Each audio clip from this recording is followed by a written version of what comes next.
Hey yo yo yo, salut les turfeuses, salut les turfeurs, bienvenue pour un nouveau pronostic de Benoît Requin. Ok, place au pronostic du quintet du vendredi 9 mai, direction Paris-Vincennes pour le prix Léo. 3 attelés, 2850 mètres, 16 partants, réunion 1, course 4. Indice de confiance 3 sur 5 et il y a un rendement de distance au fait de 25 mètres à partir du numéro 4. Petit retour sur le quintet de ce mercredi. Dans mon pronostic, je vous ai donné le tiercé. Et cette vidéo, je la tourne avant l'arrivée du quintet de ce jeudi et je reviendrai dessus demain. Ok, c'est parti, on commence le pronostic et on commence avec le numéro 1, Anzaro Dubocage. Lui, pour le coup, je ne l'ai pas du tout retenu, j'en ai tout simplement préféré d'autres. Donc, on va pas s'attarder sur ces chances, on passe direct au numéro 2, Amigo, et on écoute Mathieu Mottier. Amigo, il avait bien gagné en début de meeting d'hiver sur ce parcours. Bon, il était moins bien en début d'année, nous avons dû l'arrêter. On l'a remise en route, ne s'est pas passé comme prévu et il a fallu du temps. Bon, j'ai essayé de le préparer pour ce bel engagement, mais il n'est pas comme cet automne. Ouais, il me paraît vieillissant. Ouais. Bon, il devrait animer l'épreuve et j'espère qu'il conservera une petite place. J'espère parce que c'est un petit peu inquiétant là ton commentaire, Mathieu là. Ouh, il était pas chaud, il nous dit qu'il paraît vieillissant, mais attention, je m'en méfie beaucoup parce que il peut se réveiller à tout moment, cet amigo là. Attention à lui. Ce numéro 2, moi, comme je vous ai dit, je m'en méfie beaucoup. Je l'ai mis 5e. Bref, on passe au numéro 3, Ikito Planchette. Alors ce numéro 3, c'est celui qui m'embête le plus. C'est lui mon gros regret. C'est lui mon cheval de complément. Cas de non partant en tension possible. Cassage en vue. En parlant de cassage, on continue avec Garou Duchesne, le numéro 4. Lui, je l'ai pas retenu, mais c'est lui le chef et le capitaine de ma petite liste des possibles casseurs de tickets repérés. Attention, et j'en ai que 2 sur ma liste aujourd'hui. Bref, on passe au numéro 5, Gamin d'Algie. Ce numéro 5, je ne l'ai pas du tout retenu. On passe au numéro 6, Galant de Bruyère, et on écoute Charles Dreux. Galant de Bruyère n'a pas beaucoup de bons engagements à sa disposition. Comme je me déplace avec Ikem Damer, il sera aussi de la partie. La grande piste de Vincennes n'est pas son jardin, mais il y court toujours bien. Je le défère des 4 pieds. Il va tenter d'accrocher une 5e place. Avant coup, il me paraît difficile d'envisager mieux.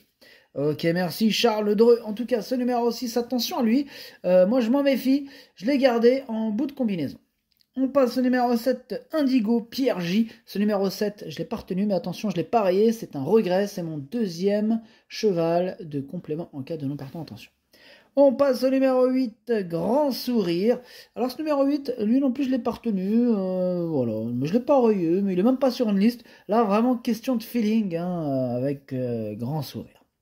On enchaîne avec le numéro 9, Aubryon Colmy. On écoute Charles-Antoine Marie. Aubryon Colmy est parti sur une faute fin avril et n'a pu être jugé.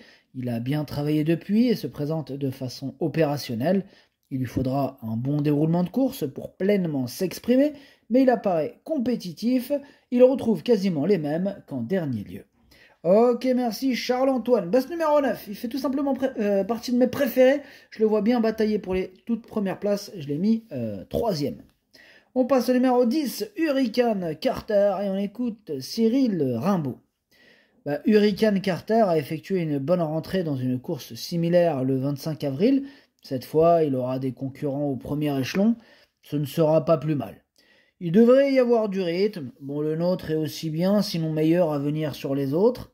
Il est monté en condition sur sa rentrée sans être forcément à 100%. Ici, il a un très bon rôle à tenir. Ok, merci Cyril. Tout comme le précédent cité, ce numéro 10, je le vois bien batailler pour les toutes premières places. Il fait partie de mes préférés, je l'ai mis 2e. On passe au numéro 11, Inred, que je ne retiens pas. Donc on passe direct au numéro 12, Gagneur, et on écoute Fabien Jans. Gagneur a été sanctionné pour ses allures dernièrement au moment où il demandait un bol d'air. Après avoir produit un gros effort dans la montée, il se serait relancé ensuite. Cette course lui aura fait du bien. Il n'a pas les 6 ans ni les étrangers sur sa route, mais il faut rendre la distance. Avant coup, je serai satisfait d'une place en fin de combinaison. Il lui faudra prendre un bon départ. Ok, merci. Fabien. Ce numéro 12, moi il me plaît bien, je l'ai gardé, je l'ai mis exactement 6e dans mon prono. Bref, on passe au numéro 13, Ethan Drive, et on écoute Franck Terry. Ethan Drive n'était pas encore à 100% dernièrement, sa 4e place est donc encourageante. Cette course lui a permis d'arriver au top pour cet engagement au plafond des gains.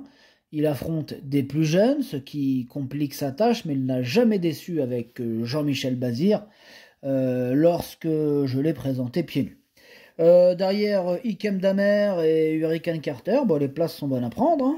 Ouais, il a tout à fait sa chance en tout cas à mon sens. Moi ce numéro 13 me plaît beaucoup, je pense qu'il peut faire mal dans ce lot. Je l'ai mis 4e. On passe au numéro 14, Garancia Bello, et on écoute Alain et Arnaud Chavat. Ouais, c'est Arnaud. Écoutez, Garancio Bello, il a couru proprement le mois dernier. Il manque d'un peu de vitesse pour être réellement compétitif à ce niveau-là de l'âge. Pour le trop monter, il ne faut pas abuser de la spécialité. Il a des membres fragiles. Ici, il est capable de lutter pour une petite place avec une course rythmée. Il aura une course montée ensuite début juin avant d'aller en Corse, sans doute dans l'été. Ok, merci Mr. Chavat. En tout cas, ce numéro 14, je l'ai gardé, mais en toute fin de combinaison. On enchaîne avec le numéro 15, Ops. Ce numéro 15, pour ma part, je l'ai pas retenu, mais il est à l'arrière de ma petite liste des possibles troubles faits. Ouais, à l'arrière. Et on termine avec le numéro 16, Ikem Damer, et on écoute Charles Dreux.